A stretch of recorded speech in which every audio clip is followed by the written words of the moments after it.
Salut tout le monde, j'espère que vous allez bien. Je suis sûr que pas mal de personnes ont cru que Grisha était le titan bestial et qu'il avait fait son retour et s'excuser car il avait laissé Eren. Tout ça dans la preview dans l'épisode 5. Mais non, ce sourire magnifique d'Erwin s'en prend qu'à surpasser le bordel qu'on trouve sur YouTube. Une scène épique. Quand Pixis prend la parole aussi, le roi, que dis-je, la doublure du roi plutôt, qui se réveille enfin en lâchant « Mais c'est l'heure de manger !» Wow, on dirait vraiment un mec intelligent, mystérieux, qui réfléchit bien comme il faut depuis le début. Mais en fait, il n'écoutait même pas ce qu'il disait et ne savait même pas ce qui se passait. Le colossal et le cuirassé en refait signe. Le mur a été détruit. Tu as le cancer, ta meuf t'a trompé, tu es adopté. J'en ai rien à foutre. On commence la review de l'épisode 6. Allez, c'est parti.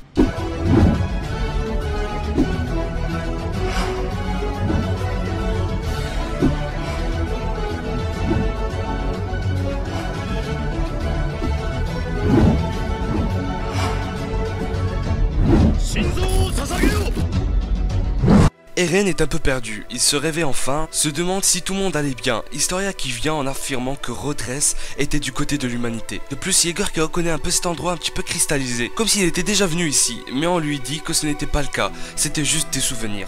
Des souvenirs? On va mieux comprendre, ou pas tout à fait. Rod et Historia qui touchent Eren, le même éclair qui vient comme quand Yeager était en contact avec le titan qui a tué sa mère. C'est là qu'il commence à apercevoir beaucoup de scènes du point de vue de son père, Grisha, a transformé Eren en titan pour qu'il le dévore par la suite, afin de prendre son pouvoir et de se transformer quand il veut. Je m'attendais à une scène plus longue, moi qui ai lu le manga, et à un OST plus triste, mais ça passe. Grisha est mort, c'est la pure vérité. Pour ceux qui n'ont toujours pas compris comment on obtient le pouvoir de se transformer en titan, il suffit d'insérer ce liquide inconnu dans quelqu'un pour qu'il se transforme en titan normal, en titan bête, pour après dévorer une personne possédant le pouvoir du titan, comme le cuirassé, le colossal, etc. Voilà, à la fin l'individu pourra se transformer quand il veut en titan intelligent, on va dire. Mais pourquoi ils traitent tous Grisha de criminel? C'est vrai qu'on le voit au début, comme s'il s'expliquait ou demandait quelque chose, pour après se transformer et affronter Fridares, la demi-sœur d'Historia. Elle qui possède le titan le plus puissant à ce qui paraît, pouvant même modifier la mémoire des gens ou de la supprimer carrément, et contrôler tous les titans. Alors pourquoi le plus puissant a été vaincu? Tout simplement car elle n'était pas assez entraînée, elle ne pouvait pas exploiter tout le potentiel du titan qu'elle avait. Quand Historia touche à Eren, il y a aussi des souvenirs, c'est trop bizarre effectivement. En réalité, elle n'était pas seule quand elle était petite. Elle était accompagnée souvent de Frida, elle qui lui a appris à lire et à écrire.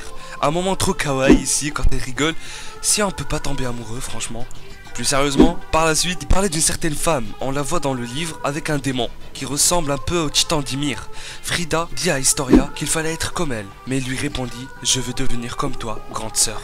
Après, on la voit triste vite fait, comme si quelque chose l'appelait, et il mit sa tête contre celle d'Historia et lui modifia sa mémoire. On voit toujours cet éclair bizarre. Après, Historia dit « Mais qui est cette dame ?» On apprend encore plus sur les Ackerman.